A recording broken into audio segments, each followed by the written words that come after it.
Okay guys, ang content natin ngayon, gagawa tayo ng dual contact horn. Okay, kailangan lang natin ng maghihinang. Mamaya pag-aaralan natin kung paano yung connection ng relay dito sa busina. Hihinang muna tayo kasi hinang na yung ginagawa namin talaga dyan para mas matibay. Walang loose contact.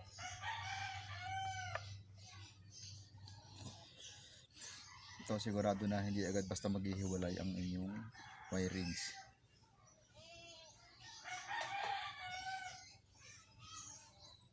Ang paglakas ng busina depende yan sa connection. Kailangan tama ang connection. Na ganyan tatandaan.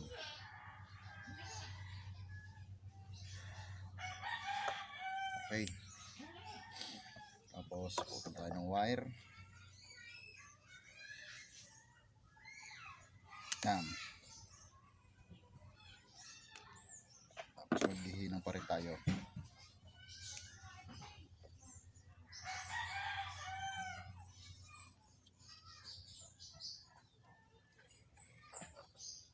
At saka napaka-importante na maganda yung wire na gagamitin. Huwag basta lang wire. Itong wire na to bago.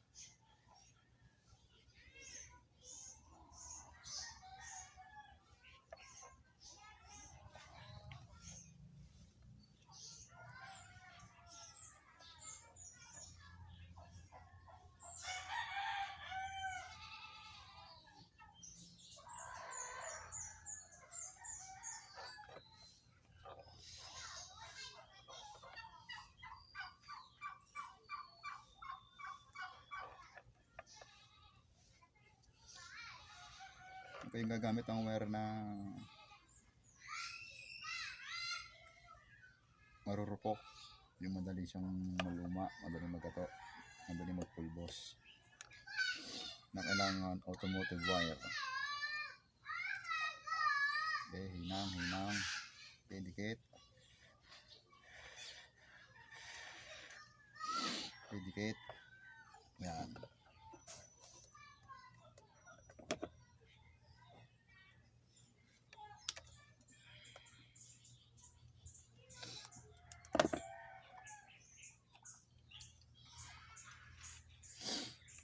Natin sa inyo paano ang sistema niyan.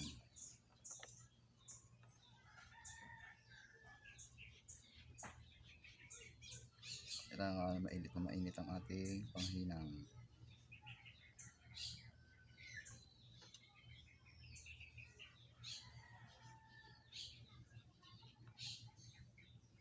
Para makapadigit tayo ng maganda.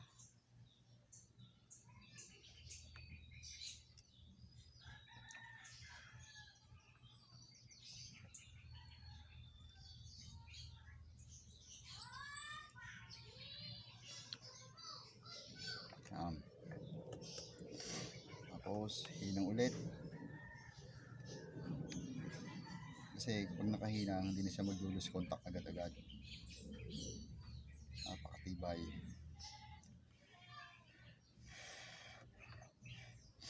Tapos lalagyan ko natin mamaya ng shrinkable tube, pwede kaya electrical tape. Ganyan.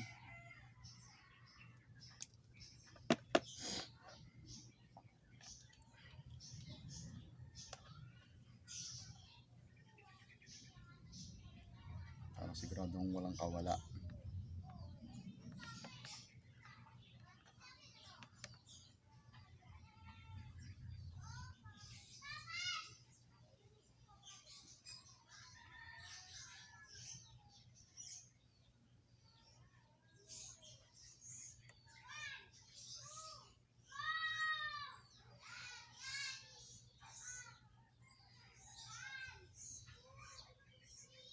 Yan.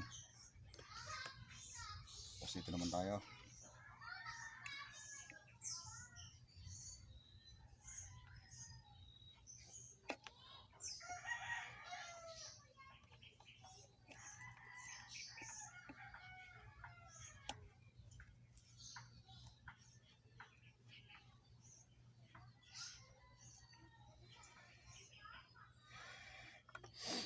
Okay.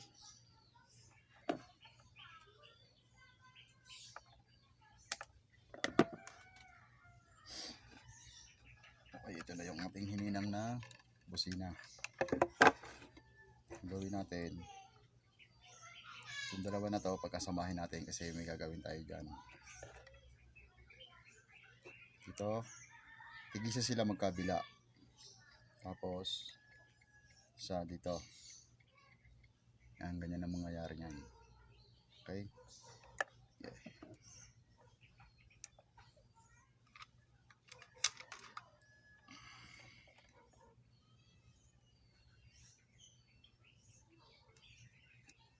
Balatan muna natin ng para maganda-ganda. Yan. Yan.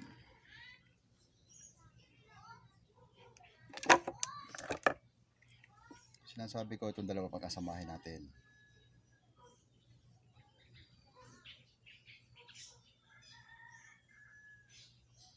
Yan yung sinasabi ko dyan. Tapos itong dalawa, pag nasamahan din natin, tigisa sila magkabila.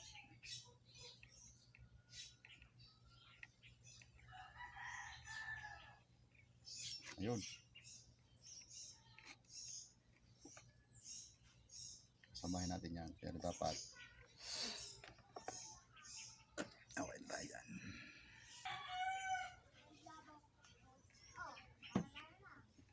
Natin ito na siring cable tube para matibay. Kung wala kayo nito, pwede ring electrical tape.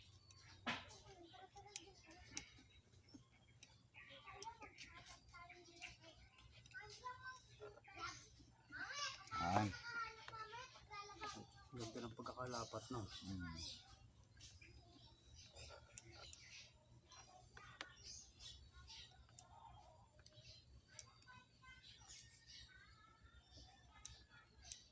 Importante madikit na madikit siya dito para hindi siya pumalas.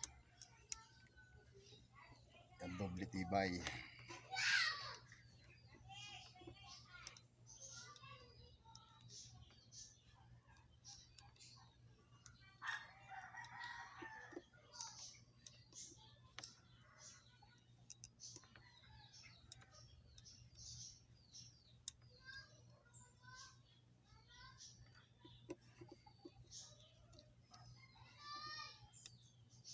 Ganda.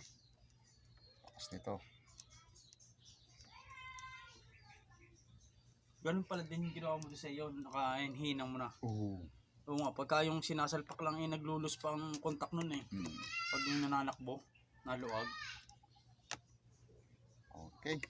Tapos isa pa nagiging problema nun, yung ano, pag kinalawang, no? Yan, nagipit na siya. Okay, ito na yung ating relay. Pag-aaralan natin kung para saan ang mga connection nito. Yan, pag nakaharap sa atin ng ganito, ito yung Hindi na ako itanong, tatanggal yung buwan. ito yung 30. Ito, direkta ito galing battery. Dito natin ikakabit. Tapos ito 85, ito 86, ito 87. Yan, pag ganyan ang posisyon, 30, 85, 86, 87. Yung 30, 85, 86, 87. Yung 30, papuntang direkta ng battery. Tapos, itong 85, dito natin ikakabit yung original na socket ng busina ng motor. Dito natin ikakabit. No, kahit magkabaligtaran yan, dito natin ikakabit. Tapos itong 87, ito papunta na to ng busina. Tapos yung isang wire ng busina, ito papunta na to ng busina. Ngayon, pakikita ko ulit sa inyo ang step by step.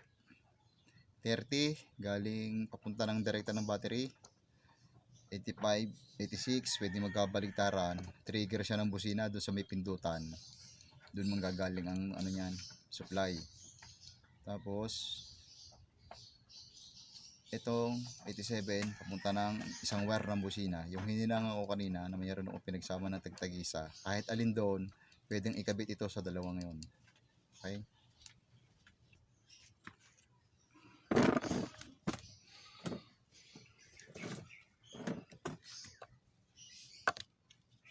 Hinangan natin. Para pogi-pogi.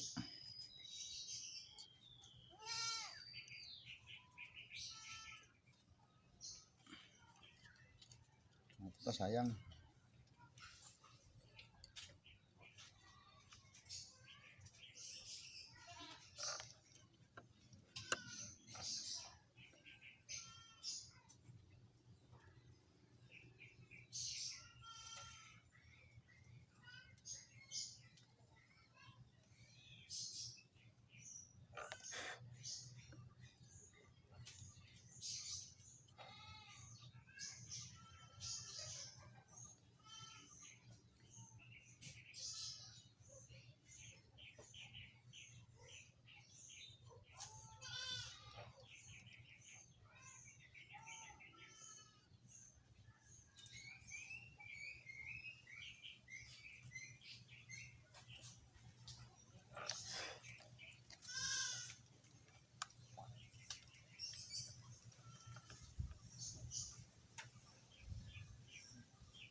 Sumado ang kamay natin. Ang dami na ng motor na dumaas sa kamay na ito. Sumado na. Okay lang. Ang mahalaga ay importante.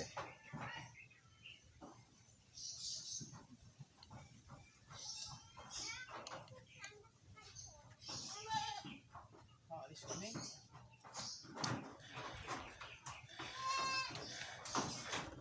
Yan. Nakita yan.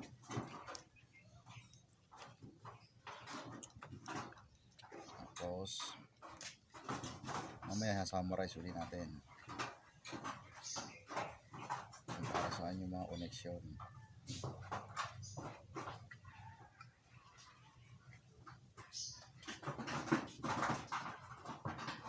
Ayan.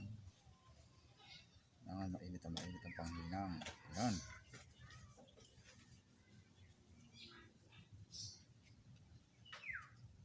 Ingat kayo sa panghinang.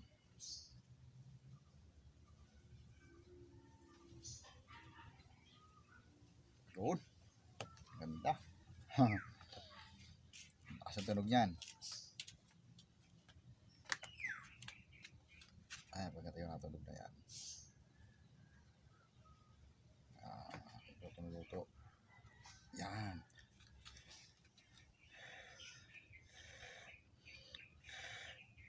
Yan. Tama natin yung isa. Para lalong maganda. Lalatag ko na ibig na tumigil yung ambon. Wala namang ano na yun.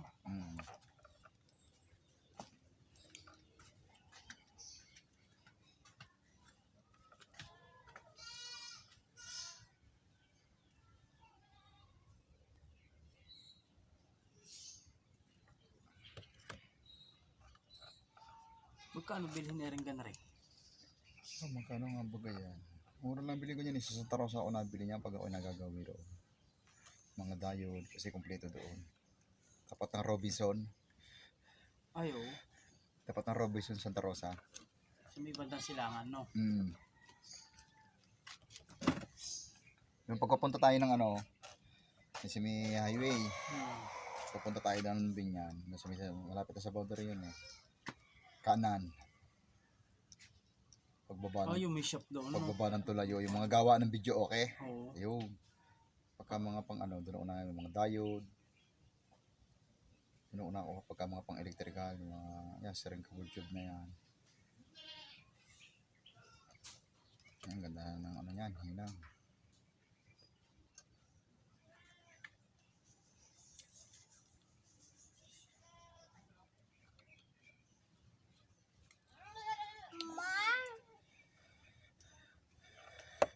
Ayun. Yan, hindi na maglulus yung contact ng kuryente niya, no? Ayan, tayo makaano natin. Ayoko, sakit ng tiyan ko. Ayan, si Gab-Gab. Good pala yun. Akala ko isikim. Naboses ko lang. Hindi ako nalingon eh. Yan. Tapos rin kabulyo. Uli tayo. Binili mo na ng ganyan yan, kaaba. Oo. Okay, ito na yung ating relay. Nilagyan natin ng hinang. Tsaka string cable tube. Tsaka wire. Yung wire niya medyo marumi lang. Pero maganda pa yung wire niyan. Hindi natin ikakabit yan kung ang wire ay nagpupulbos na. Sariwa pa ang wire niyan. Labas lang yung apiras lang niya marumi. Kasi nabalutan na ito dati ng tape. Tinanggal lang namin. Nag-aralan natin yung relay. So sa relay meron tayong 30, 85, 86 at 87. Para malinaw, ulitin ko, summarize natin. Ang 30, direkta yung galing battery. Tapos ito, dalawa na to, ito yung sa may busina. Yung sa original na harness wire ng busina galing sa may switch. Ito yon. Tapos, itong 87, papunta na to ng busina. Di ba yung busina natin ito yung ginawa nating busina.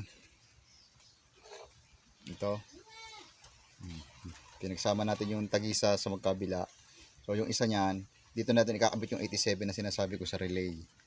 Tapos itong isa na to, direkta to ground papuntang battery.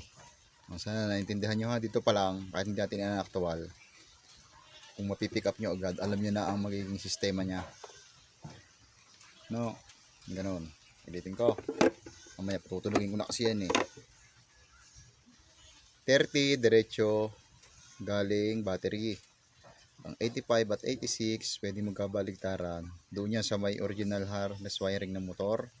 Yung ikinakabit nung, di ba, pag original pa yung busina natin, mayroong isinusosok na dalawa. Yun. Dito yung kahit magkabaligtaran. Itong 87, ito nga, papunta na to ng busina. Dito. Sa may pinakabitan natin ng tagtagi sa 87 yan. Tapos yung isa ng busina, ikakabit natin naman direkta sa ground ng battery. Yan. Direkta sa ground ng battery ha, hindi sa body ground, hindi sa harness wire ground ng motor. Doon to diretso sa ground ng battery. Bali dalawa ang pagkakapangin natin sa battery. Itong isang wiring connection na pinagsamang magkabila tagisa ng busina at saka yung number 30 ng relay, yung tinuro ko sa inyo. Ang number 30 niyan, ito nakadiretso na to. Ito nakabalagwag 87 yan. Tapos ito nakadiretso rin, dalawa magkatapat. Itong 30, diretso rin niya ng battery. Dalawang pagkakapangin natin. Itong 30, papuntang battery ng relay. At saka yung isang wire ng busina, papuntang negative ng battery. Direkta, para malakas ang tunog. Okay? Sa original na, ito pinutol na lang to. Ito yung sinasaksak sa busina, sa original ng busina. Kabit natin. Kailangan maganda yung kabit. Dapat malinaw ang video ha. Nilalagyan ko na ito ng electrical tape. Yan, ang 85. Kinabit ko doon sa isa.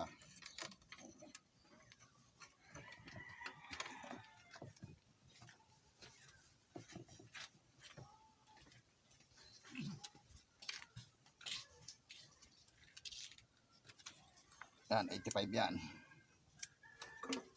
Ganda ng 85. Yan natin ng tape.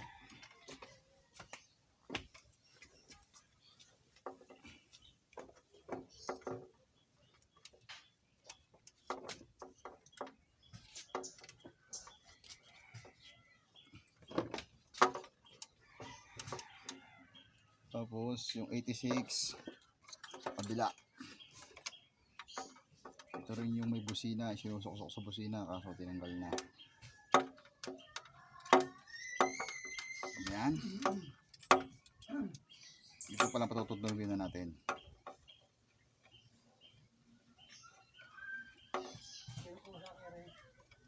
Ha? Kay Sting kasama ni Berle.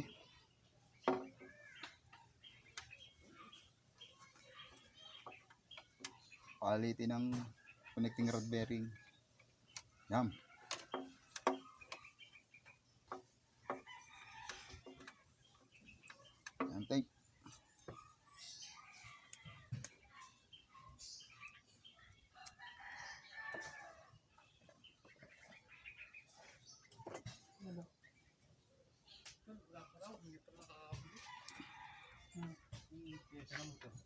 Ang tornilyo. May siya tayo. Pakaligi lang ang. Yun. At maliit, ang pamababa. Yung 87, kakabit natin dito sa relay. 87 na relay, kakabit natin sa busina.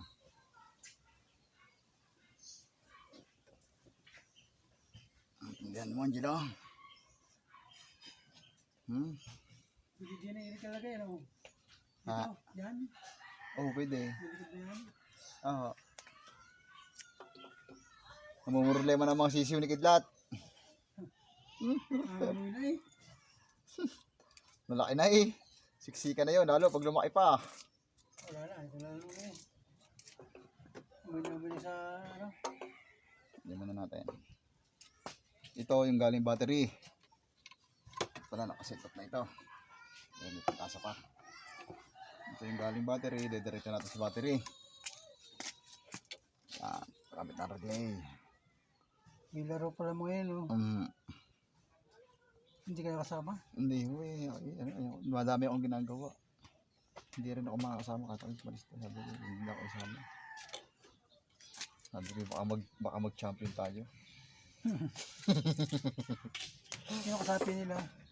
Mga seleksyo, Kalubang, may Tagalamesa, Cristobal. May Cristobal. San Cristobal.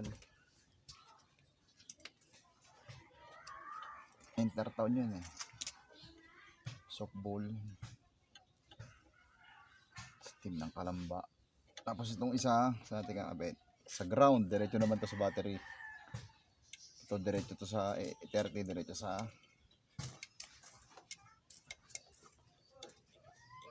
ano yan, ganyan na setup. Nalaman natin yan kung tutunog ng maganda mamaya. Dito pa lang patutunogin na natin.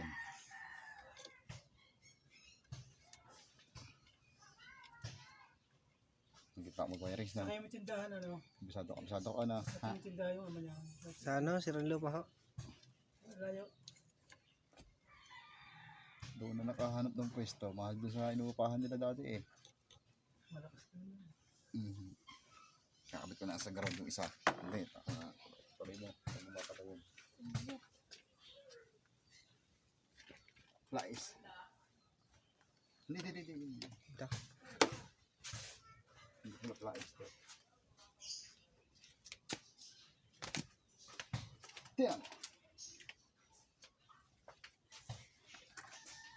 Dito mo na. Huwag mo na lang i-upload. Kababas. At may init. Si Uno. Kasama si Uno eh. Nakapasal din eh.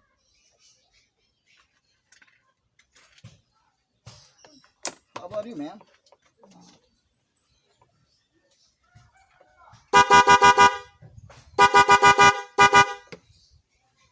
Ibang iba pag nakakabit ano, kaysa doon sa nakarektaron no. Tumunog na ang ating busina, lakas. Yun ang mga tamang wiring connection noon. Ano tandaan nyo? 30. Papuntang diretso ng battery. Dikit mo. Sige, tutok mo na. 30, papuntang diretso ng battery. 85 at 86. Kahit magkabaligtaran doon sa original harness wirings ng busina. Yung isinusuksok sa busina. Dito na ilalagay sa relay, hindi doon sa busina. Tapos ito, 87. Papunta to ng busina. Ito, isa. Tapos yung isa ng busina, papunta naman ng ground. Tapos na. Diba? Busina. Di relay yan ha.